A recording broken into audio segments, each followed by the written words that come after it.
TG Geeks, episode 222, May 20th, 2019. What do Phoenix and fandom and drag queens have to do with each other?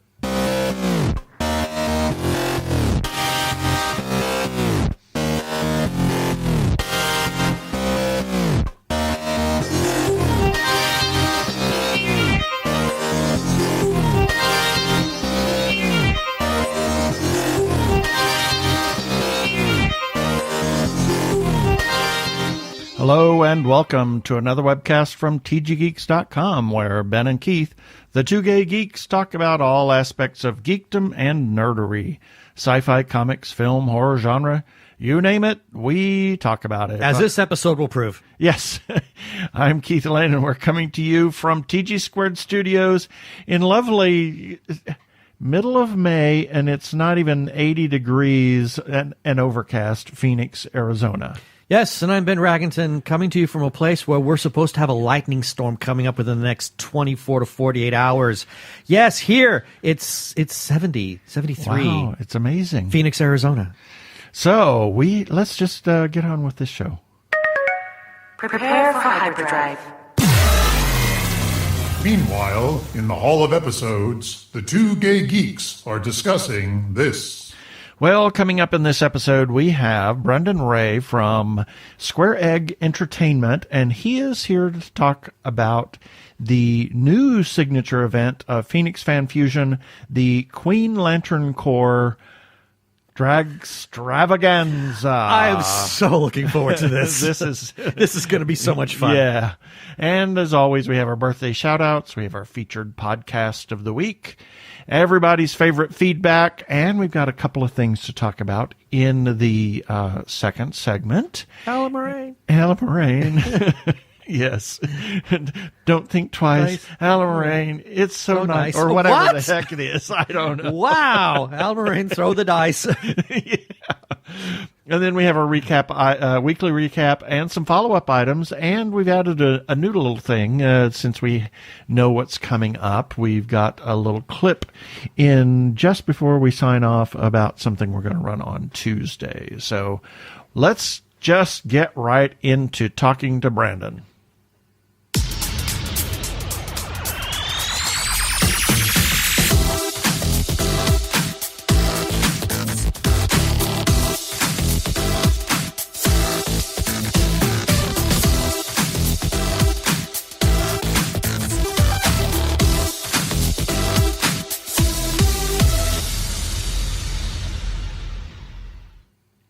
And we're very excited to have Mr. Brendan Ray. He's the social media manager for Square Egg Entertainment, who is the parent company of Phoenix Fan Fusion. And he's here to talk about a very special new signature event.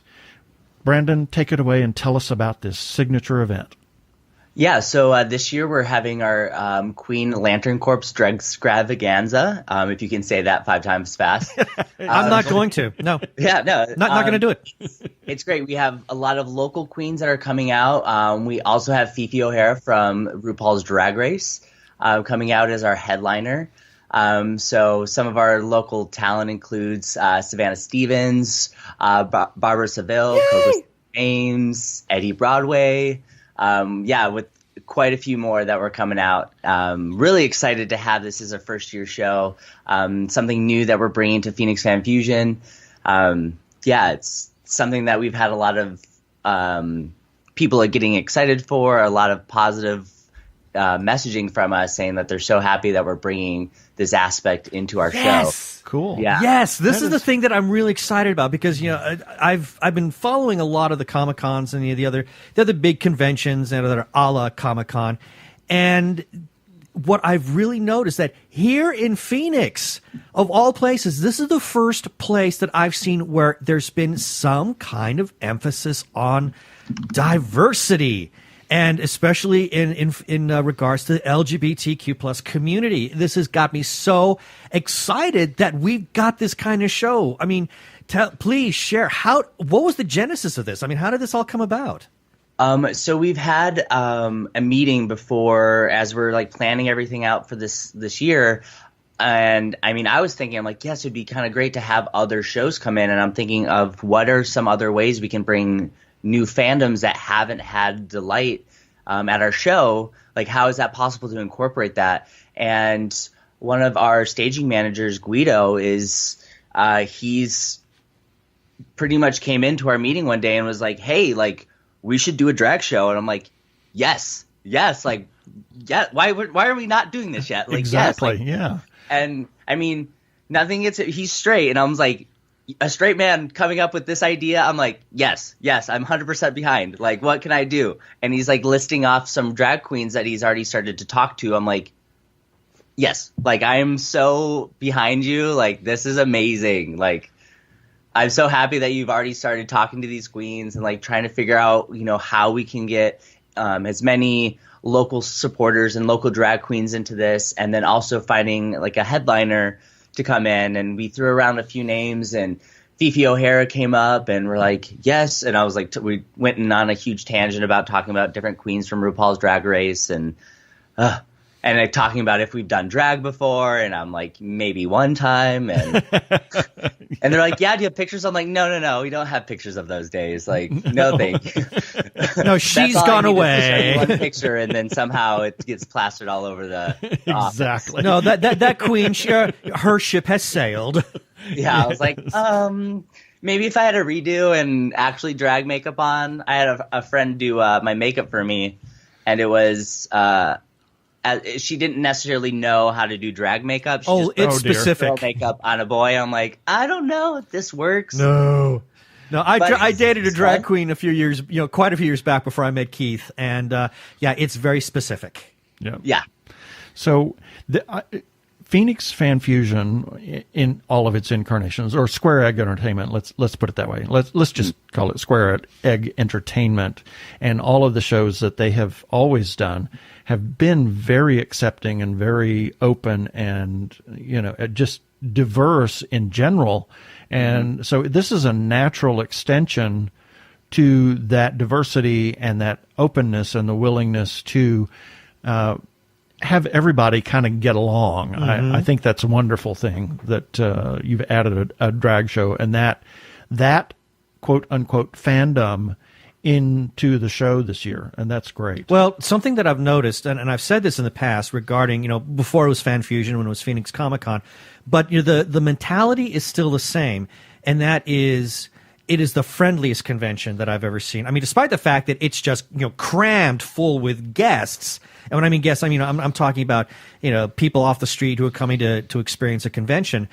But I find that the mentality is the most friendliest and the most open, the most accepting. It's like, you are who you are, I am who I am. Let's get along. I mean, it's like it's a love fest.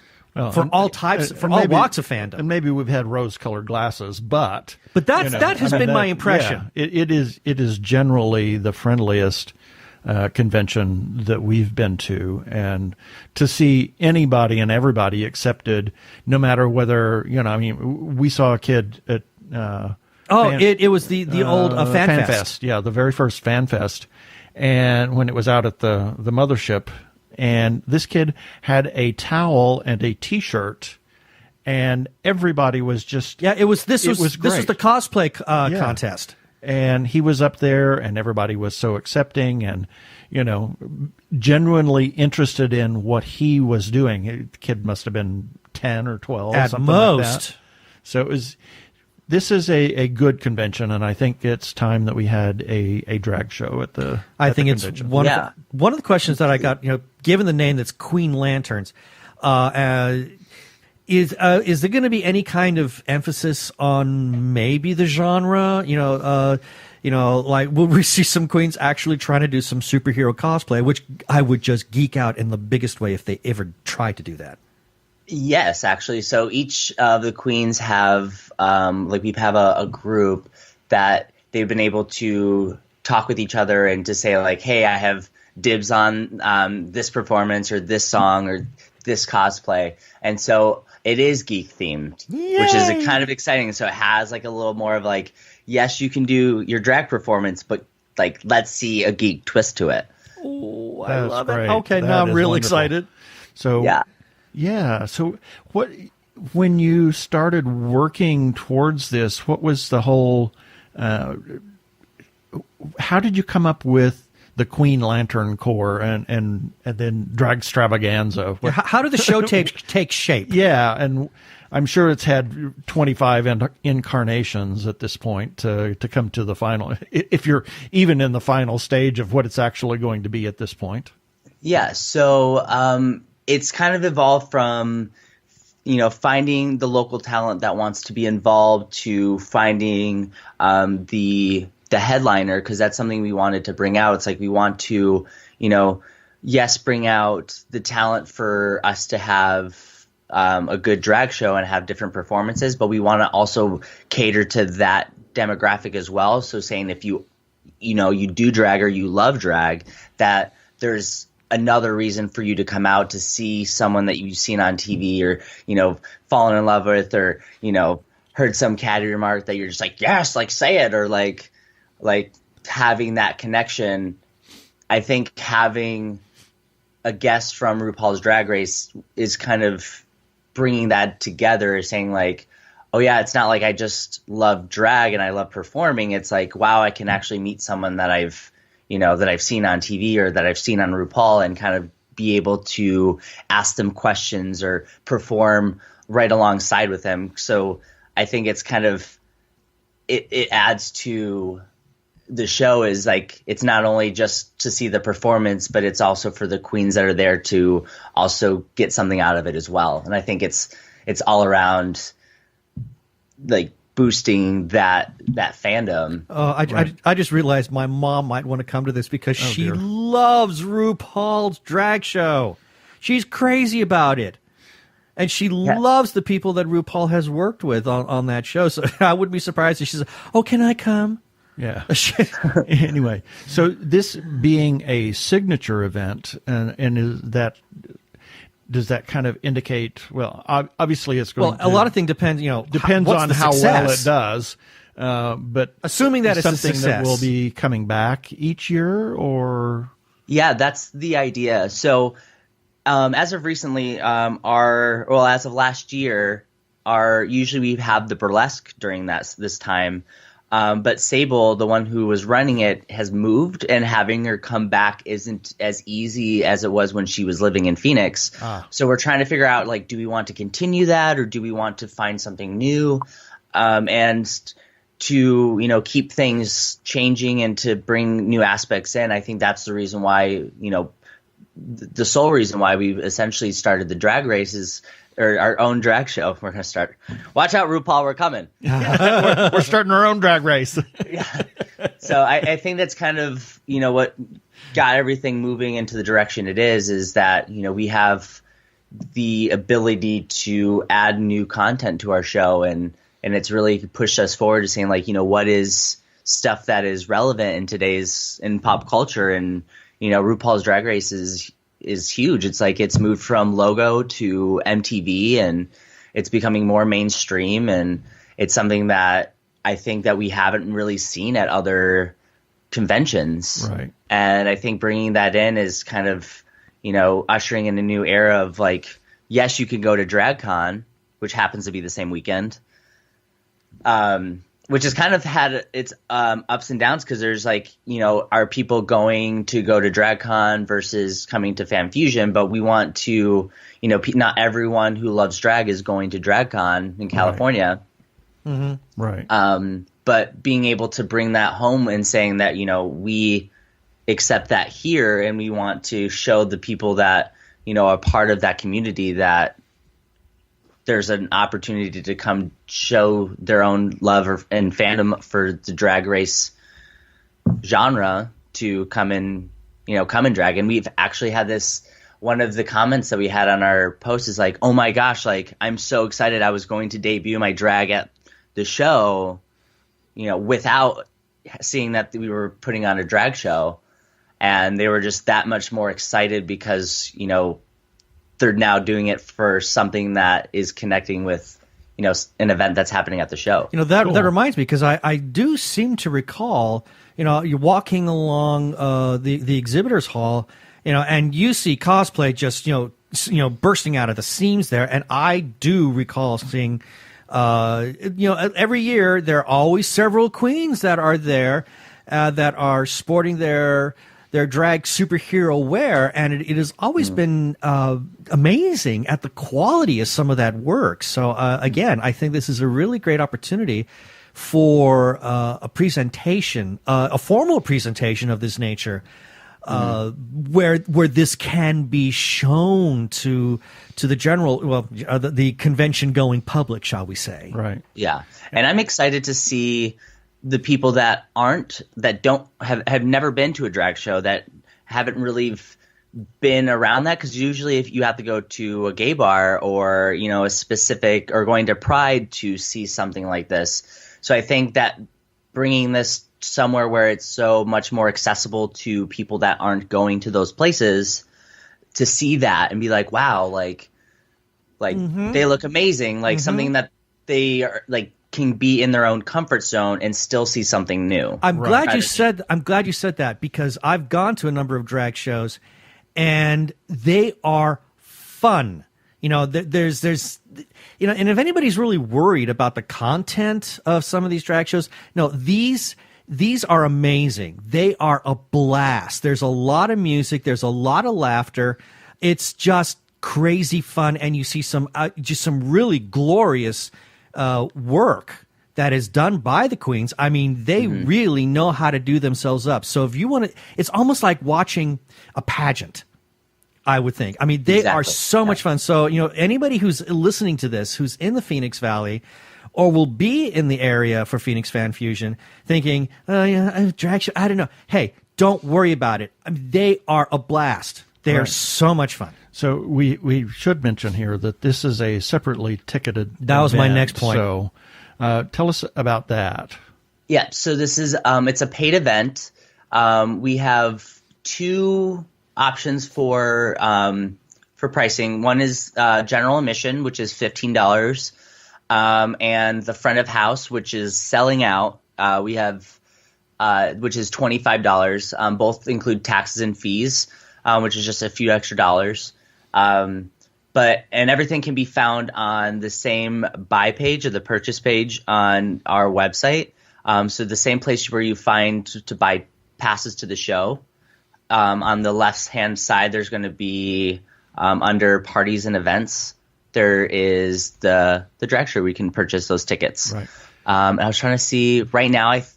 On the website it says one front row seat left. Oh wow! Yeah, I was like, wow, they're selling out pretty quick. And then I think general admission, we still have open seating to come in. It is an 18+ show, just so that.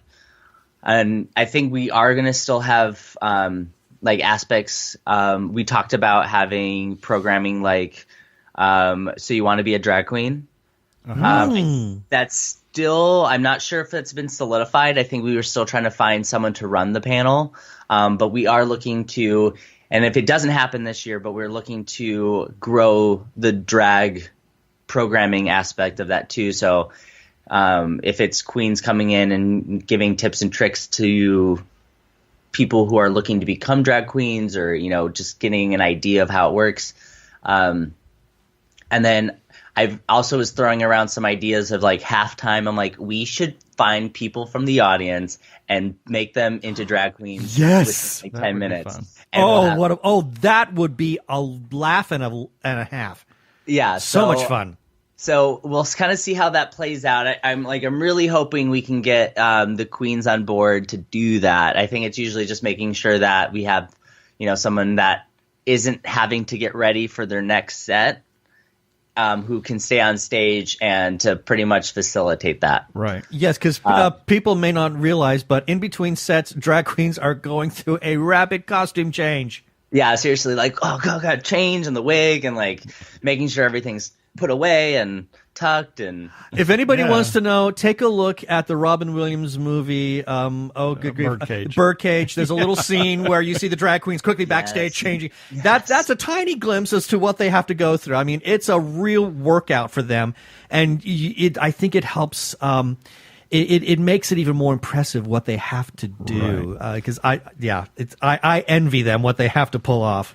So let me ask this question. I know that typically most drag shows are in support of a charity. Now, is any of the money that is being paid for the tickets going to charity, or is that just? I think this year we're really focused on getting off the ground, like making sure that we have enough support and enough people to show up to make sure that it's like cost effective. Right. So I think this year it was not. We talked about doing stuff like that, talking about like 1 in 10 and talking about local charities and local nonprofits to donate to. And I think that, starting with the first year show, we really want to see that it's profitable and then bringing it back and then maybe focusing next year on donating part of the proceeds to a local LGBT charity or nonprofit. That's perfectly understandable. I just wanted to ask the question because that's most drag shows are for doing that. So, but I do understand you want to make sure that it's cost effective for you before you jump off and say, we're going to give 75% of the profit to such and such. And then and now you're in the red.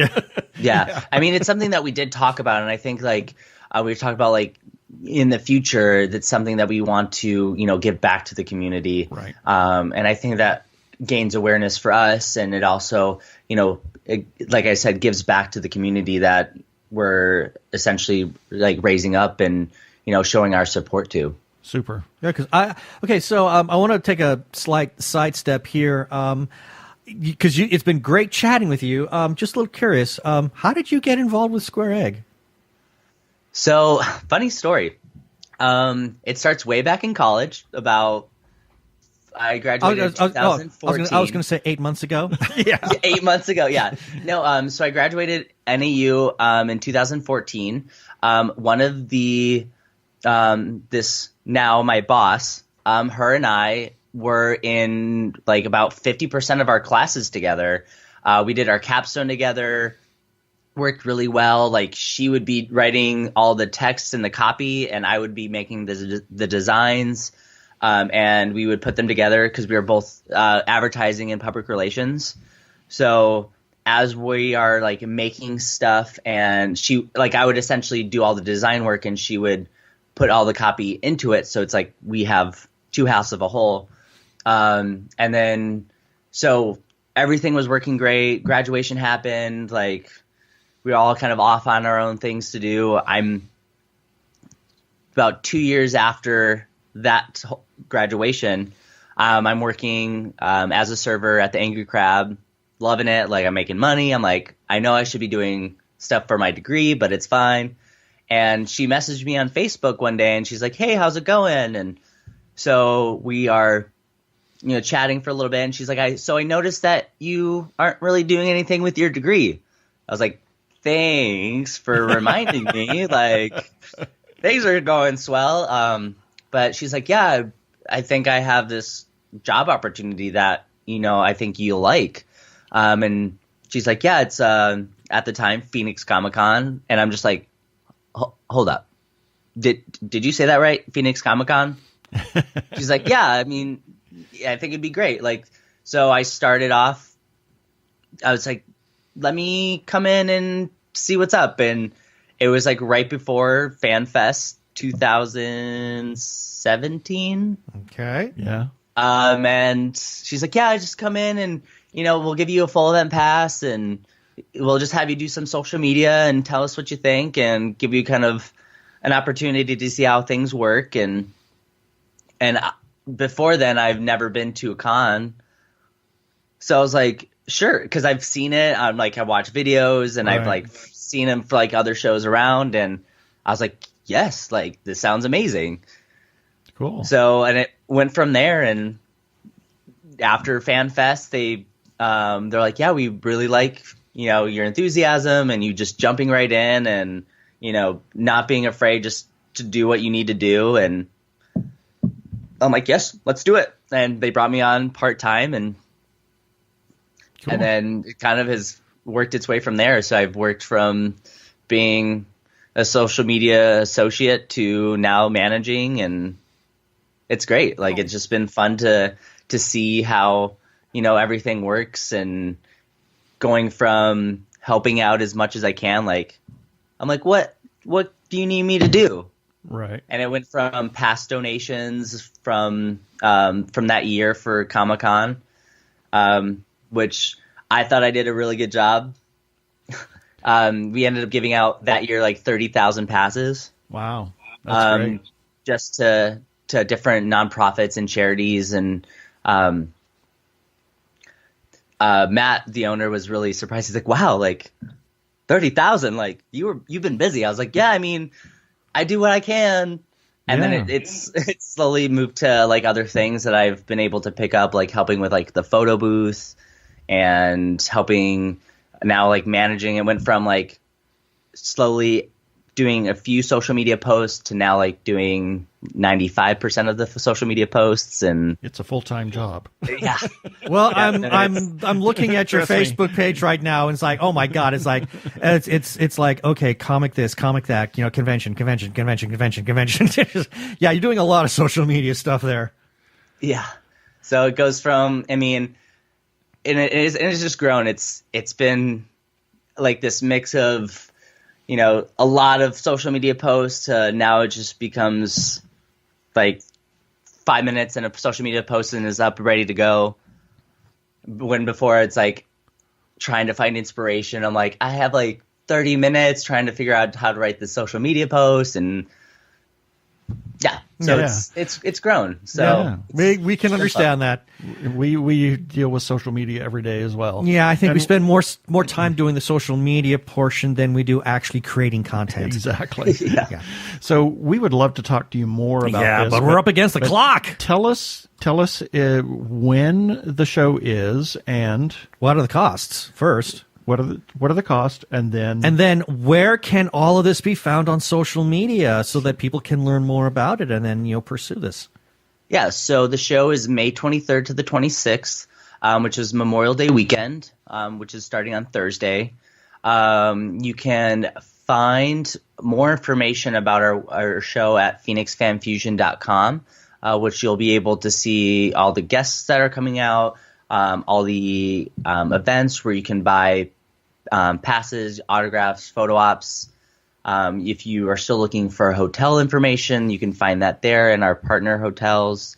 That's pretty much all of our information put into one simple place to find it. And also our full panel schedule is up already, which you're able to go through and start saving the panels and events that you want to go to. Social media wise, if our social media tag for Facebook is Phoenix Fan Fusion, our one for Twitter is PHXFF or PHX Fan Fusion, and then our Instagram is the same as our Facebook, the Phoenix Fan Fusion. So that's where you can pretty much find all of our information. And then, so something that we're actually running for the next few days, we did starting this last week on Wednesday, we're doing 14 days of Fan Frenzy, which every day we're giving away free things. So far, we've given out a photo op with Elijah Wood. We're doubling people's passes. So say if you already purchased, we're going to be doubling your order. So we've been giving out, a few full events, a few Saturdays, and we've been able to essentially give you extra passes to give out to friends. Cool. And then we also, today we're doing a picker prize. So each day of the show, we're going to have a prize booth that will have items that you can pick from. And it's essentially it's first come, first serve. So if you win, and we recommend to get there earlier in the day so you can pick out the best prizes. Right. But we decided to spread them out over the 4 days, so it's not like all prizes are out on Thursday and they're all the good prizes are gone by the first day. Right. So we kind of spaced it out a little bit. So yeah, And so it's kind of fun. So it's a little added bonus for the people who haven't purchased yet to get a chance at winning free things. Cool. And when exactly is the show itself? Yeah, the Queen Lantern Corps Drag Extravaganza. What day is that? So the Drag Extravaganza is Friday, the 24th, and it runs 7:30 to 9:30. Cool. Very nice. Yes. Well, this has been a real great treat for us to talk to you, Brandon, about the Dragstravaganza at Phoenix Fan Fusion. Thanks for being on the show. Of course, this has been real fun. Hi, I'm Patricia Chica, director, producer, and here you are listening to my favorite podcast, The Two Gay Geeks. Oh, yeah. That was a lot of fun.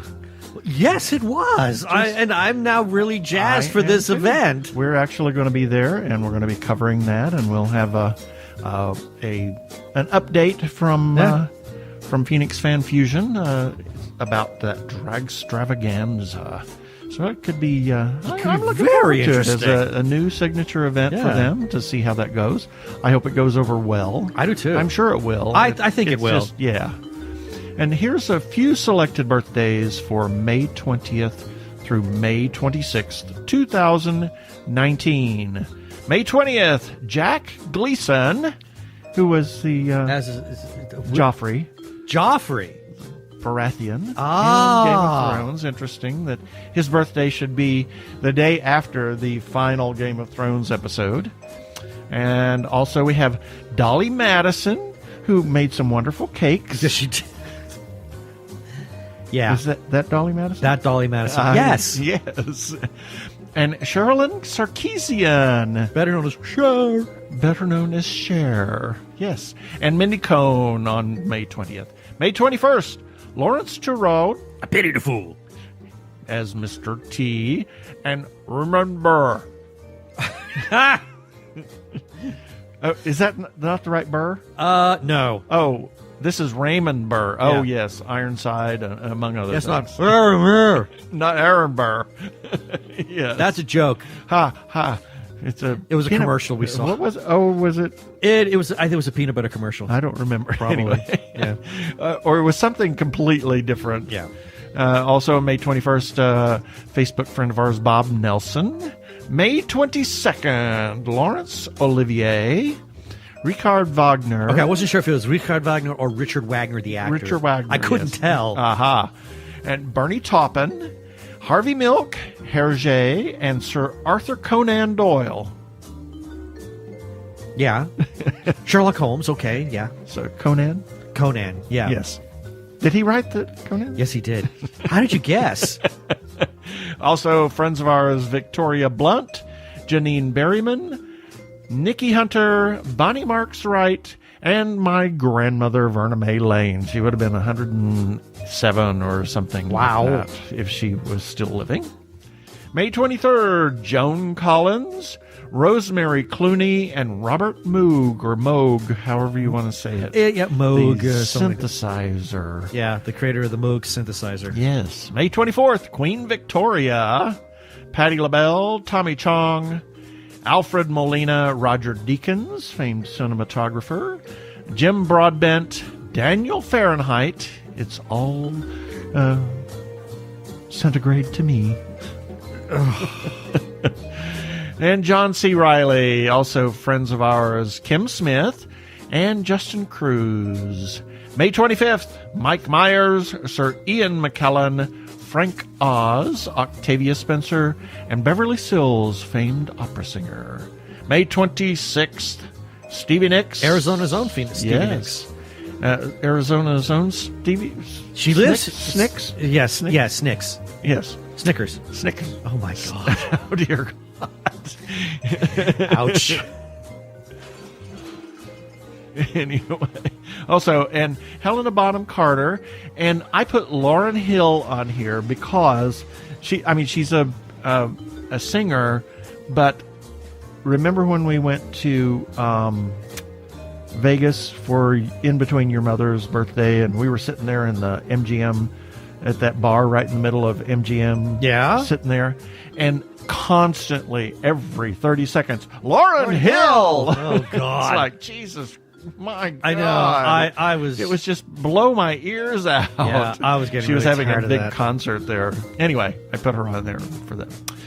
Also on May 26th, Sally Ride, astronaut who sadly lost her life in one of the shuttle accidents. Jack Kevorkian, who, speaking of losing a life, he was Dr. Death. Yes, he And, was. I mean, he was a big proponent of death Assisted with suicide. dignity. Yeah. And a lot of things have changed because of his activism. And he actually lived to a nice, ripe old age Yeah, he of did. 83. Yeah. Also on May 26th, Peter Cushing, Dorothea Lange, who was a famed photographer, and Peggy Lee, and good friend of ours, Clint Borzoni. Happy birthday to everybody on the list this time.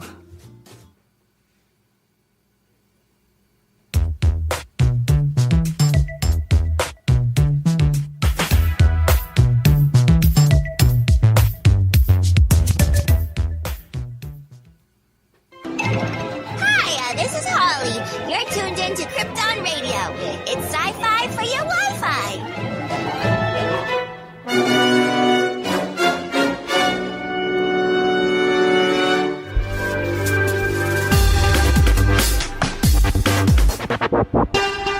Go tune in to Krypton Radio at kryptonradio.com and listen to their internet radio station, a geeky internet radio station. And they are celebrating 10 years on the air. Wow, far out. How about that? And now it's time for Feedback. We've got quite a bit. little bit. Got a bit here, so I got to fly through this. So, starting with episode 219, we got a comment from Arkle. He left this on our YouTube channel. He said, saw Endgame with the family on Sunday. There was some crying, but less than I expected, considering that a certain death had been spoiled for me by some dingus at work who was just going up to people and dropping spoilers to random people at the end of shift. Okay, Well, can I just say that's really uncool? That is not cool. That is so uncool. I don't, yeah. Well, Arkle continues, dingus is honestly a milder insult than the guy deserves, but I know you guys want to keep the language PG, so. But yeah, between this and Discovery, Star Trek Discovery, April has been the month for tear-inducing finales. Yeah.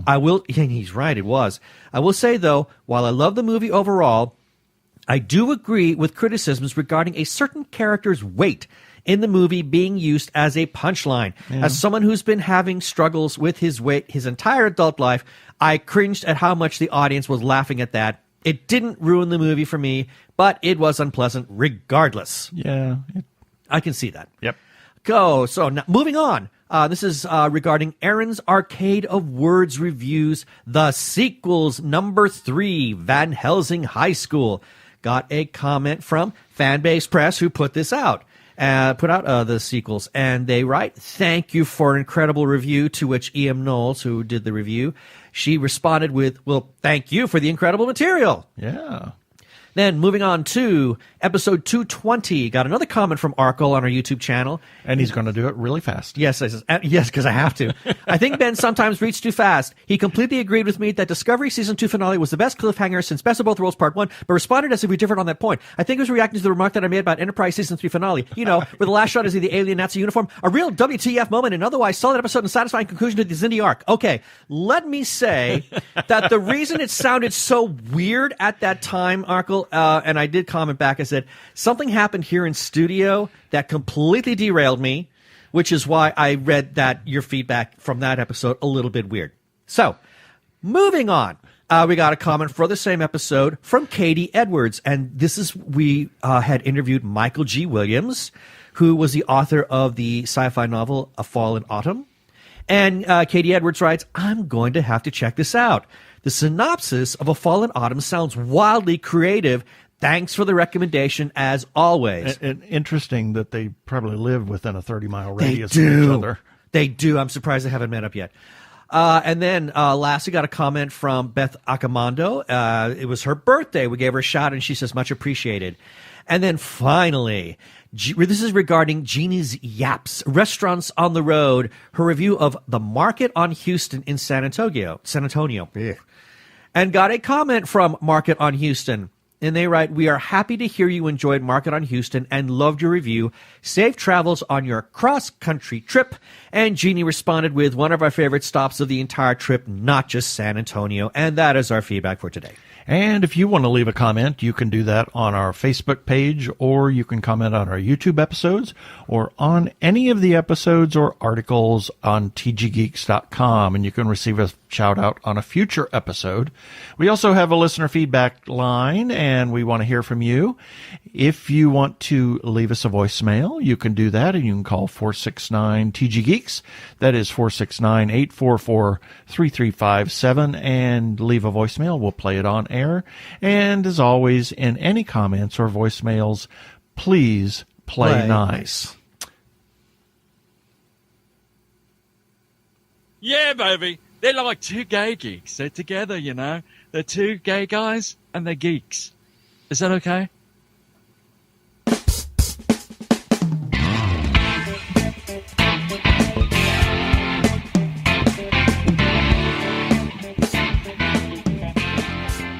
Thank you.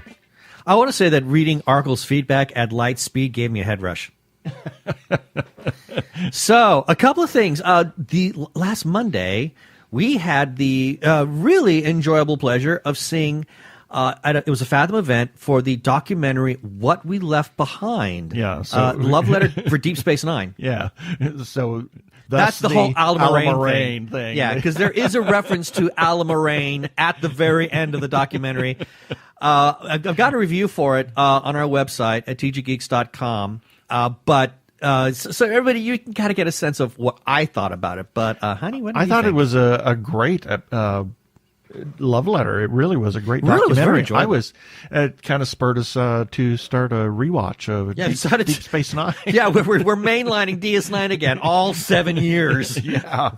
So it was really great. There were a bunch of episodes that I've missed in the first year just because I had been in transition and moving at that time. Mm-hmm. But so we're getting to watch some of those and really to relive the whole Deep Space Mine, Deep Space Mine, yes. Deep Space Nine. We're mining Deep Space Nine for all of its nuggets. But the documentary was great to see all of those people and how they kind of came together and did this documentary as a love letter for Deep Space Nine. One moment that this is sort of a recurring theme or an idea is that this is candid.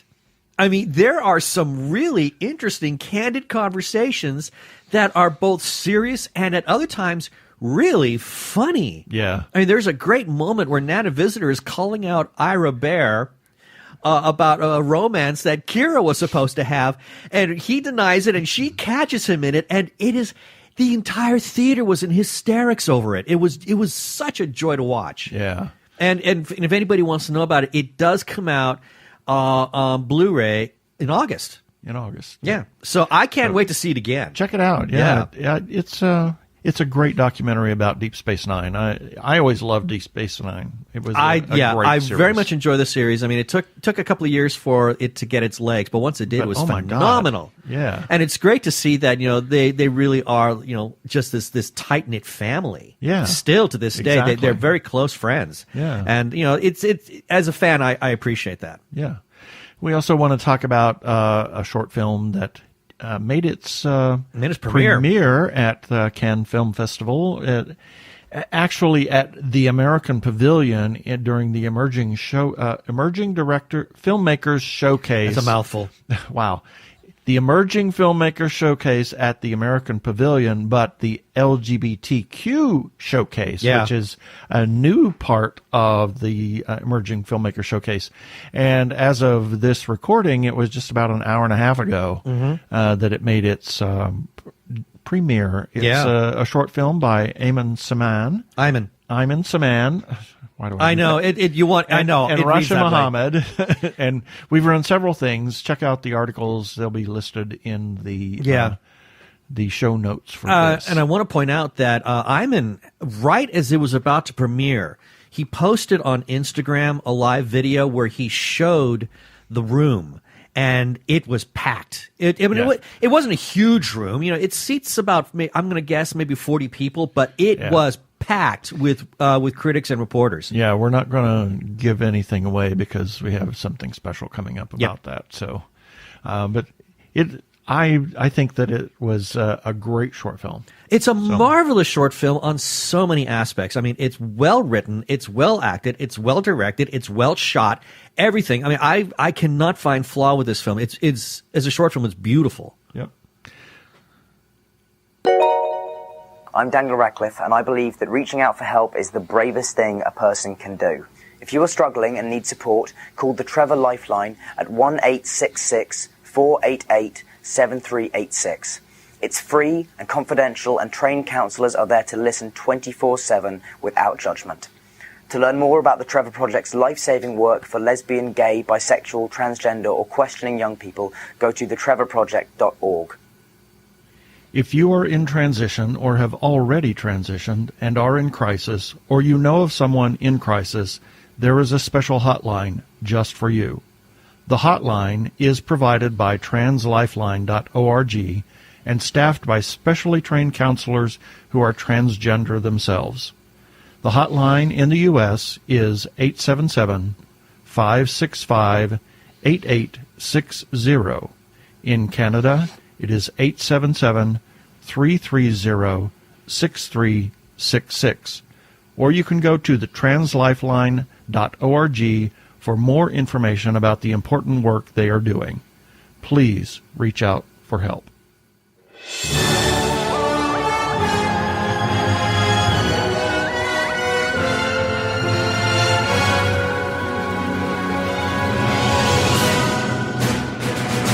And now Ben is going to give us a review of what we ran in the last week on the website. Our website. Starting with... Got lost there. Yeah, really. Got Alan Moraine on the brain. Alan Moraine on the brain. Yep. Wow. Is that a... Yeah, I'm afraid it is. Yeah, mind crash. So, starting with Sunday on May 12th, we had Dr. Zombie, Monster Family Physician number 48. And then on Monday the 13th, TG Geeks episode number 221. On Tuesday the 14th, Hamish had 5 questions with Janny Olsen. I think it's Yanni. Yanni? Okay, I'll take your word for it. I don't know. I don't know. And then on Wednesday the 15th, Andrea's Angle with the movie Trial by Fire. She calls it moving and emotional. She had a twofer on Wednesday because she also reviewed All Is True, calling it Legacies of the Bard. It's about the last years of the life of William Shakespeare.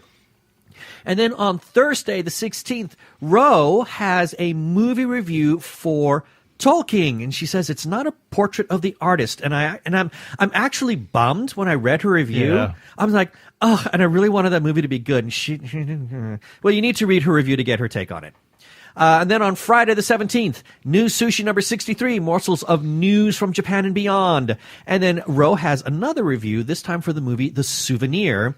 And also, there is my breakdown of What We Left Behind, a love letter for Deep Space Nine. And then lastly, on the 18th, Hamish has another 5 questions, this time with Dean Newcomb, as well as a wonderful press release on Festival du Cannes special coverage. The American Pavilion presents Jumper Premiere, and that is what we ran this last week. Yeah, and you can find all those things at tggeeks.com, as well as the entries on our Facebook page. Everything that we post, whether it's episodes or articles, goes into Facebook, and you can connect from there. So please visit and comment. And now we have our follow-up items. As always, we are huge supporters of independent creators, whether it's filmmakers, comic book artists, writers, or others. We're going to be seeing lots of those people at Phoenix Fan Fusion next weekend, and we're going to try to have cash for those that we want to buy something from, and we'll be there covering the event, and lots of independent creators. Please consider supporting independent creators. WhedonCon, June 7th through 9th at the Hilton LAX. WhedonCon is a Whedonverse convention designed by fans for fans with the aim of harnessing the power of fandom to raise money for charities while creating a fun, interactive environment for attendees and guests. A few of the guests on the list are James Marsters, Summer Glau, Gigi Edgley, and more. We'll be there covering the convention and having a little relaxation time. Come on down. There's still tickets for sale. Go to WhedonCon.com. CocoCon returns for a second year. Labor Day weekend at the Doubletree Hotel at Metro Center in Phoenix. Come on down and enjoy the folks and festivities. We'll be there doing our popular concast as well as socializing. Check out cococon.org. That's COKOCON.org. Yeah. And, of course, Phoenix Fan Fusion is Memorial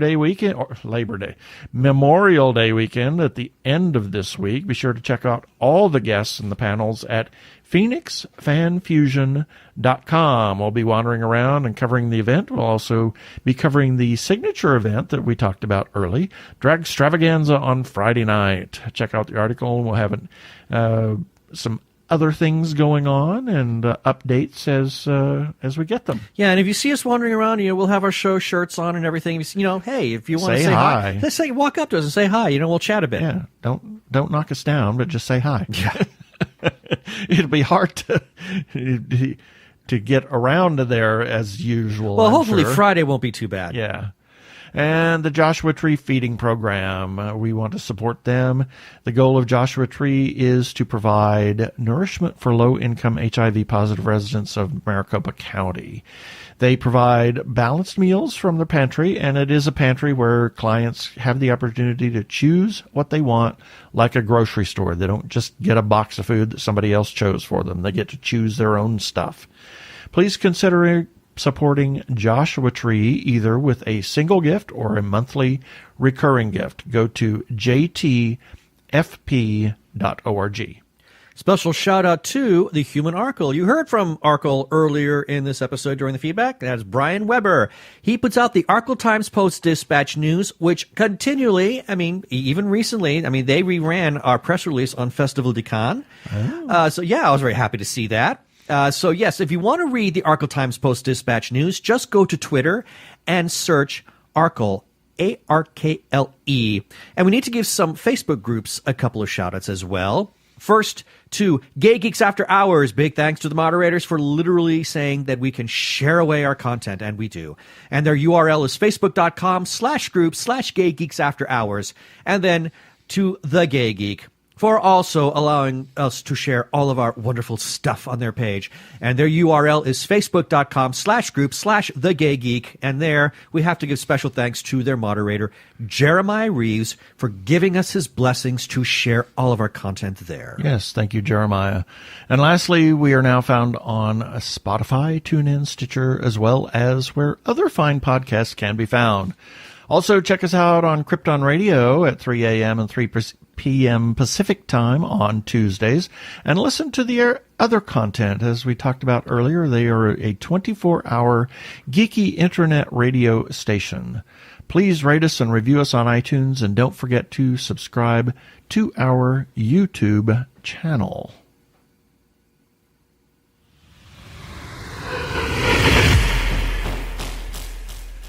Coming up, not next week, but on Tuesday, tomorrow, we have a special interview live from Cannes Film Festival.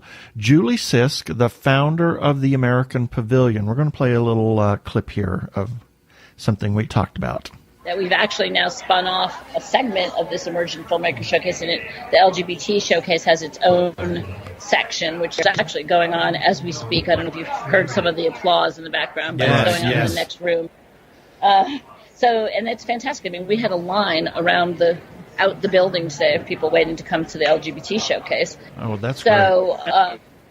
Yes, it's one of our mottos is inclusivity. So we have, I think, I'm looking at some of our statistics. I think we have 17 women who have directed films overall in the showcase, and our student program itself has, I think, it was interesting because when we first started the student program, I would say the makeup of the student program is about 70% male, 30% female, and it's completely flipped now. It's That's great. 30% male and 70% female, which is.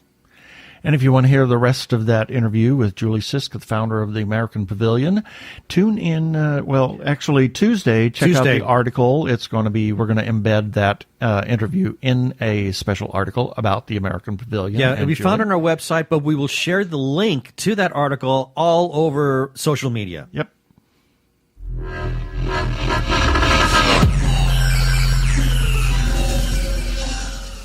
Okay, that should do it for this episode of TG Geeks Webcast. Be sure to check out the article for this webcast episode. We're going to have several links on the page of things that we talked about. And remember, you can comment on our Facebook page or our website, tggeeks.com. Or you can leave us a voicemail at 469-TG-GEEKS. That is 469-844-3357. From TG Squared Studios, I am Keith Lane. Thanks for listening. Please be kind. Peace. Alamarine! Alamarine. Don't think twice. Alamarine. Get rid of the lice.